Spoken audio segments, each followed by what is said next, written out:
Friends இன்றைக்கி வந்து பார்த்திங்கன்னா காரசாரமான பூண்டு சட்னி செஞ்சு சாப்பிட்லாமா? இப்போ கடாயில் வந்து பார்த்திங்கன்னா நல்லெண்ணெய் ஊற்றிக்கிங்க. 3 பூண்டு வந்து நான் உரித்து போட்டிருக்கேன். பூண்டு மட்டும் நீங்கள் செய்யலாம். நான் வந்து இப்போ சின்ன வெங்காயம் எனக்கு பிடிக்கிறதுனால சின்ன வெங்காயம் போட்டிருக்கேன். இல்லைன்னா நீங்கள் பூண்டு மட்டும் வச்சு செய்யலாம்.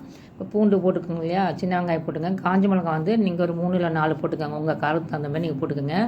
அடுப்பு வந்து லோ ஃப்ளேமில் வச்சு நல்லா வதக்கிங்க. நல்லா பொன்னிறமாக நல்லா வதங்கினோடனே பார்த்திங்கன்னா தக்காளி 2 தக்காளியை கட் பண்ணி போட்டு அதுவும் நல்லா நீங்கள் வதக்கிக்கிங்க. இப்போ வந்து தக்காளி நம்ம நல்லா வதக்கணும் இல்லையா, அதனால் கல்லுப்பு கொஞ்சம் நான் வந்து தேவையான அளவுக்கு போட்டிருக்கேன். போட்டு நீங்கள் வதக்குனிங்கன்னா நல்லா தக்காளி நமக்கு வந்து நல்லா வதங்கிடும். இப்போ வந்து இந்த சட்னி வந்து நல்லா ஆறுனதுக்கப்புறம் பார்த்திங்கன்னா மிக்சியில் நம்ம கொஞ்சம் தண்ணி ஊற்றி நம்ம வந்து கொஞ்சம் பேஸ்ட்டாக நம்ம வந்து அரைக்க போகிறோம். இப்போ நம்ம தாளிப்பு போட்டுப்போம். கடாயில் வந்து பார்த்திங்கன்னா நல்லெண்ணெய் ஊற்றிக்குங்க, கடுகு போட்டுக்கோங்க, கருவேப்பிலை போட்டுக்கங்க, தாளித்து கொட்டிக்குங்க. இந்த சட்னி வந்து பார்த்திங்கன்னா இப்போ நம்ம 2 இட்லி சாப்பிட்ணுன்னு நினைக்கிறோம் இல்லையா, இன்னும் 2 இட்லி நம்ம சாப்பிட்ணுன்னு தோணும். அதேமாரி இருக்கும் சட்னி.